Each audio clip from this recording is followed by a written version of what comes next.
What if I told you that a 19th century philosopher who famously declared, "God is dead," could teach you to see through people's masks and understand their deepest motivations better than any modern psychology book? Friedrich Nietzsche wasn't just a philosopher. He was a master psychologist who dissected human nature with surgical precision. He understood something that most people spend their entire lives missing. Everyone is performing, everyone is hiding something, and everyone is driven by forces they don't even recognize in themselves. Today, I'm going to show you 10 ways to read people using Nietzsche's philosophy. By the end of this video, you'll never look at human behavior the same way again. Let's dive in. Method number 1, the will to power test. Decode their true motivations. Nietzsche believed that at the heart of all human behavior is the will to power. Not necessarily power over others, but the fundamental drive to overcome obstacles, assert yourself, and become who you truly are. Here's the thing most people don't understand. The will to power shows up differently in everyone, and it's always disguised. When someone is talking to you, stop listening to their words for a moment and ask yourself, what are they really trying to achieve right now? What are they trying to prove? Let me give you some examples. The person who constantly name drops and mentions where they went to school, they're asserting intellectual power because they feel inadequate. The friend who always plays the victim in every story they tell, they're wielding emotional power through sympathy. It's their way of controlling social situations. The colleague who takes credit for team efforts, that's pure dominance seeking power, the most obvious form. The person who always plays devil's advocate, they're seeking intellectual power through contrarianism. But here's where it gets interesting. Even the quietest person in the room is expressing will to power. The person who says, "I don't care about status," while humble bragging about their minimalist lifestyle, that's still will to power. They're just playing a different game. The key insight: everyone is playing a power game. Once you identify which game they're playing, you understand their core motivations. And once you understand their motivations, they become predictable.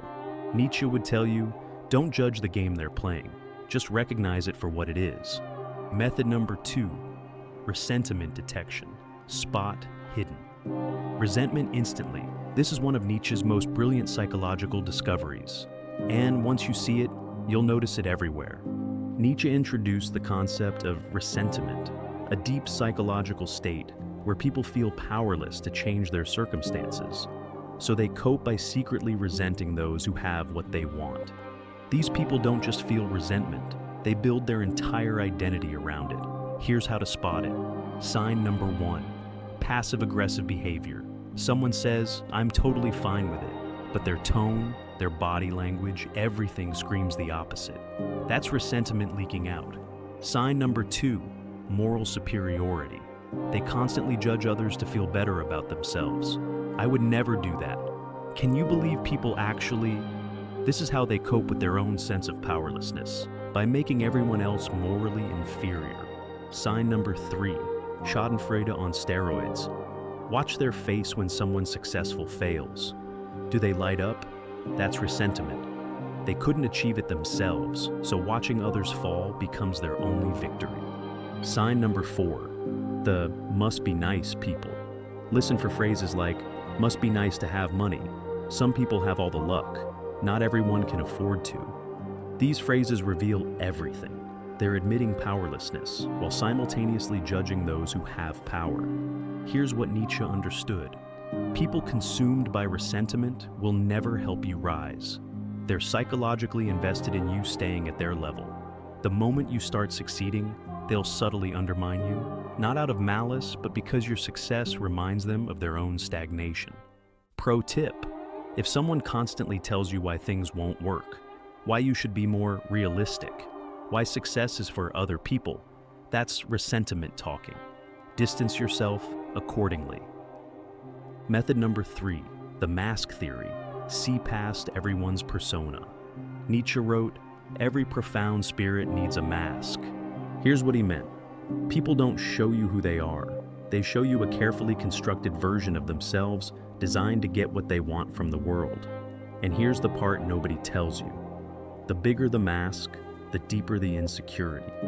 Let me break down the 3 most common masks. Mask number 1, the social chameleon. This is the person who's polite and agreeable in meetings, laughs at everyone's jokes, seems like they don't have a strong opinion about anything. And then you hear them in private and they're completely different. They complain bitterly, they're judgmental, they're cynical. Why the masks? Fear of conflict and desperate need for approval. Mask number 2, the strength mask. This is the alpha personality who dominates conversations. Always needs to be right, can't show weakness. They project absolute confidence. Here's the tell. They can't handle being wrong. Suggest they made a mistake and watch the defensive reaction. The mask cracks instantly. Why? Because underneath is someone deeply insecure who equates any weakness with total worthlessness. Mask number 3, the weakness mask. This is the person who plays helpless to manipulate others. I'm just not good with technology. I could never do what you do. I'm too sensitive for this world. It seems like vulnerability, but it's actually a control mechanism. By playing weak, they get others to do things for them while avoiding responsibility. How to see past any mask. Watch for contradictions. Someone who preaches humility but drops credentials constantly. Someone who claims not to care what others think, but constantly seeks validation. Someone who says, I'm just being honest, but only when it benefits them. Nietzsche would say, judge people by their actions in moments of stress. That's when the mask slips and you see who they really are. Quick test. Put mild pressure on someone's self-image and watch what happens. Their reaction tells you everything about what's behind the mask. Method number 4, master versus slave morality. Identify the 2 types of people. This is Nietzsche's most powerful psychological framework, and it's going to change how you see everyone around you. Nietzsche argued there are 2 fundamental moral orientations. First, slave morality. These people define themselves in opposition to others. Their entire identity is reactive. Listen to how they talk. I'm not like those shallow people. At least I'm not. I would never. Notice the pattern? They don't know who they are, only who they're not. Other signs. Constantly seeking external validation. Living by shoulds. I should be married by now. I should make more money.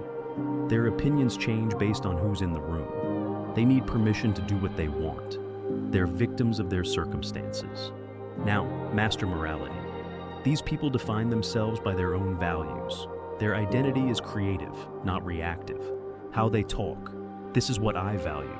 This is my path. I've decided that. Other signs. They take radical responsibility for their life. They create rather than criticize. They're comfortable being different. They don't need your permission or approval. They're the authors of their own life. Here's a real conversation example. Slave morality says, I can't believe she quit her job to travel. That's so irresponsible. What about her career? What about stability?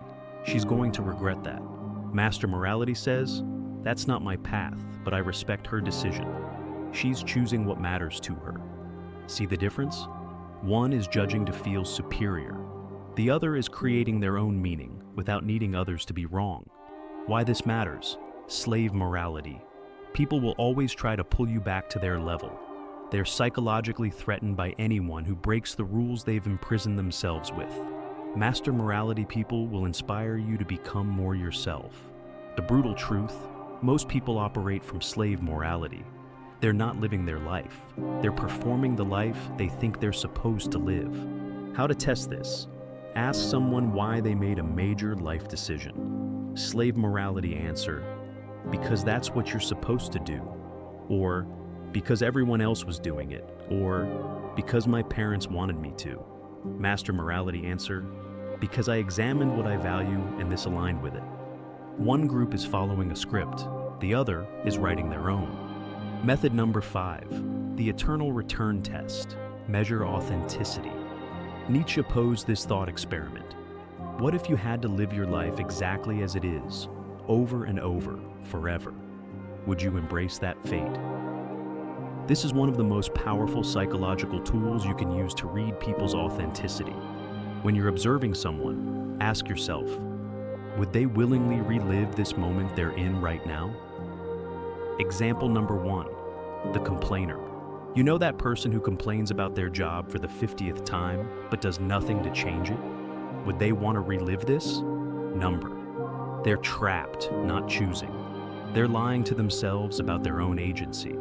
Nietzsche would call these people the last men, those who are too comfortable in their suffering to transform. Example number 2, the passionate creator. Now, watch someone discussing their passion project. Their eyes light up. They lean in.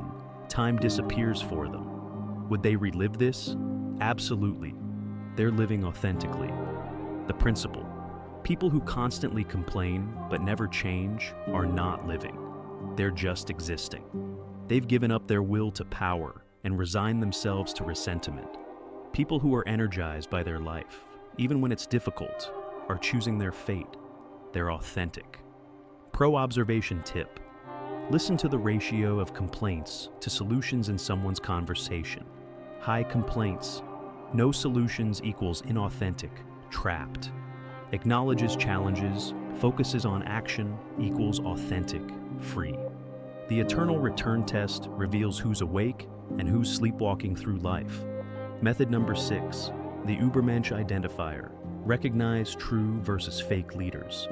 Nietzsche's Übermensch, often mistranslated as Superman, isn't about dominating others. It's about self-overcoming. It's about constantly growing beyond your current self. Most people think they can spot a leader. They can't. They spot performers. Here's how to identify someone with true Übermensch qualities. Sign number 1. They create their own values. They don't follow the crowd. They've examined what matters and made a conscious choice. Ask them why they do what they do. They'll have a real answer. Sign number 2. They're comfortable with criticism. Fake leaders crumble when questioned. True leaders welcome it. Why? Because they're not attached to being right.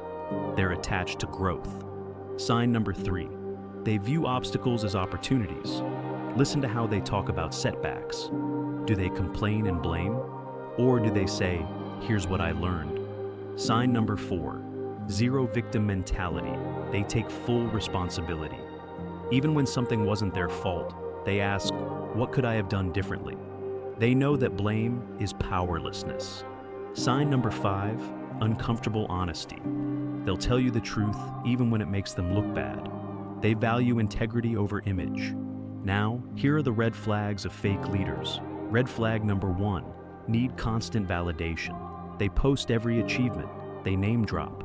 They need you to know how important they are. Real power doesn't need announcement. Red flag number 2.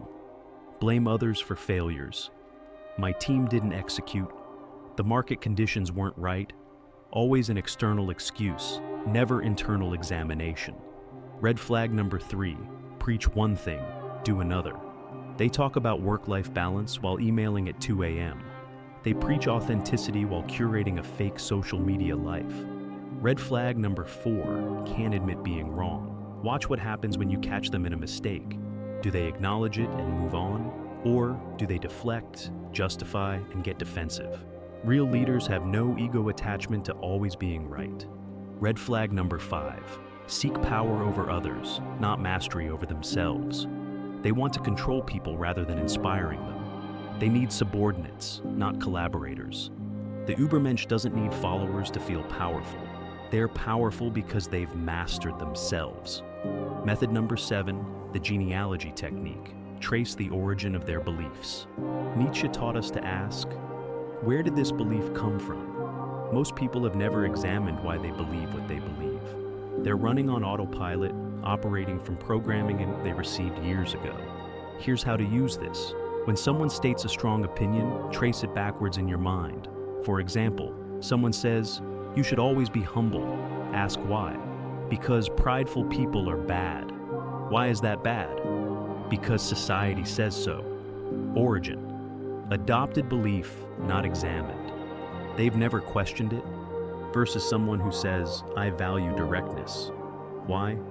Because I wasted years in relationships where no one said what they meant, and I refuse to live like that anymore. Origin. Personal experience, examine value. They chose this consciously. People who can't explain why they believe something are repeating programmed thoughts. They're like robots executing code they didn't write. Those who've questioned and chosen their values are authentic. They're awake. Here's the test. Challenge a strongly held belief they have. Not aggressively, just curiously. That's interesting. Why do you think that? Watch what happens. Do they get defensive? That's a programmed belief they're protecting. Do they thoughtfully explain their reasoning? That's an examined value. The people who've never questioned their beliefs are the most dangerous. They'll fight to defend ideas they don't even understand, because their entire identity is built on unexamined assumptions. Nietzsche would say, most people are sleepwalking through life, following maps drawn by others. The rare few who question everything are the only ones truly alive. Method number 8, the herd mentality test. Spot the followers. Nietzsche was obsessed with the concept of herd morality, the tendency of most people to seek safety and conformity rather than risk standing alone. Here's how to spot herd mentality immediately. Test number 1. Watch what they do when their opinion is unpopular. Do they stand by it, or do they suddenly reconsider and align with the group? Test number 2. Notice how often they say we versus I. People with herd mentality hide behind the collective. We think this is the right approach. Who's we? They use the group as a shield to avoid individual responsibility. Test number 3. Observe their opinions in different social contexts. Does this person have completely different views depending on who they're talking to? That's pure herd mentality. They're chameleons, changing colors to match their environment. Test number 4. Ask them about something controversial. Do they immediately try to find the safe middle ground? Well, I think both sides have good points. That's herd thinking. They're terrified of being on the wrong side. Here's what Nietzsche understood. The herd seeks comfort in numbers. They would rather be wrong with everyone than right and alone. These people will never create anything original. They will never lead. They will only follow and criticize those brave enough to step out of line. The question you need to ask, is this person capable of independent thought? Or are they just echoing the loudest voices around them? If it's the latter, understand that they will abandon any position, including supporting you, the moment it becomes socially inconvenient. Method number 9, the suffering interpretation, how they handle pain, reveals everything. Nietzsche said, "What doesn't kill me makes me stronger." But more importantly, he understood that people's relationship with suffering reveals their fundamental character. Here's how to read someone based on how they handle difficulty. Type number 1, the victim. When something bad happens, they collapse into it. They make their suffering their identity. I'm a trauma survivor. After what I've been through, they wear pain like a badge and use it to manipulate others. Type number 2, the denier. They pretend nothing's wrong. I'm fine, everything's fine. They're terrified of appearing weak, so they suppress everything until it explodes. Type number 3, the transformer. This is rare. When they experience pain, they ask, what can I learn from this? How can I use this to become stronger? They don't deny the suffering, but they refuse to let it define them. Nietzsche would say only the third type is truly living. The victim has surrendered their will to power. The denier is lying to themselves. The transformer is practicing what Nietzsche called amor fati, love of fate. They embrace everything life throws at them and transmute it into growth. Watch how someone talks about their past difficulties. Do they speak from a place of victimhood or from a place of strength? The language they use tells you everything about their character. Someone who says, that experience destroyed me, is fundamentally different from someone who says, that experience forged me. One is stuck in the past. The other has integrated it and moved forward. Method number 10, the authenticity check. Who are they when no one's watching? Nietzsche wrote extensively about perspectivism, the idea that there's no absolute truth, only perspectives. But he also understood that someone's truest self emerges when they have nothing to gain and nothing to lose. Here's the ultimate test of character. How does this person behave when they have nothing to gain? When no one will find out? When they have power over someone powerless? Let me give you specific scenarios. Scenario 1. How do they treat service workers? Waiters, cashiers, janitors. If someone is charming to their boss but rude to the waiter, you've seen their true character. When there's no social benefit to being kind, Are they still kind? Scenario 2.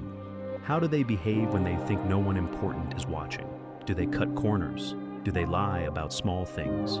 Small dishonesties reveal big character flaws. Scenario 3. Do they keep their word when it's inconvenient? Anyone can keep a promise when it benefits them. Character is revealed when keeping your word costs you something. Scenario 4. How do they talk about people who aren't in the room? If they gossip viciously about others to you, assume they do the same about you when you're not there. Nietzsche would say, "Everything else is performance. This is the real person." The person who's kind when no one's watching, honest when lying would be easier, and keeps their word when breaking it would benefit them. That's someone with genuine character. Everyone else is just playing a role, waiting for the right moment to drop the mask when it serves them. So here's what you do with all of this. Use these 10 methods not to become cynical, but to become discerning. Nietzsche didn't want you to hate humanity. He wanted you to see it clearly. Understand that everyone is driven by will to power in different forms. Recognize resentment so you can avoid energy vampires. See through the masks people wear. Distinguish between master and slave morality. Test authenticity with the eternal return. Identify real leaders versus performers. Trace the genealogy of beliefs to find who's thinking versus who's programmed. Spot herd mentality to know who will abandon ship when things get hard. Watch how people handle suffering to understand their strength. And always pay attention to who they are when they think no one important is watching. But here's the final lesson, and this is the most important one. Nietzsche's ultimate teaching wasn't just about reading others. It was about knowing yourself. He wrote, "Become who you are." The better you understand your own will to power, your own masks, your own ressentiments, your own herd tendencies, the more clearly you'll see them in others. Because here's the truth. The person hardest to read is always yourself. We lie to ourselves more than we lie to anyone else. We wear masks even when we're alone. We suppress our will to power and convince ourselves we're content. So, use these tools, yes. Protect yourself from manipulators. Surround yourself with authentic people. Distance yourself from the herd. But most importantly, turn these tools inward. Examine yourself with the same ruthless honesty. Are you living authentically or performing a role? Are you driven by examined values or programmed beliefs? Are you creating your own meaning or following someone else's script? When you face suffering, do you collapse, deny, or transform? Would you choose to live your exact life again, eternally? That's the real question. Not whether you can read other people, but whether you can face the truth about yourself. And if you don't like what you see, change it. That's what Nietzsche meant by become who you are. Not discovering some fixed essence, but creating yourself deliberately, consciously, powerfully. Stop sleepwalking. Stop performing. Stop following the herd. Become who you are. Now go forth and, as Nietzsche would say, philosophize with a hammer. Break down the illusions. See clearly. Live authentically. And remember, in a world of masks, the person who dares to be real is revolutionary.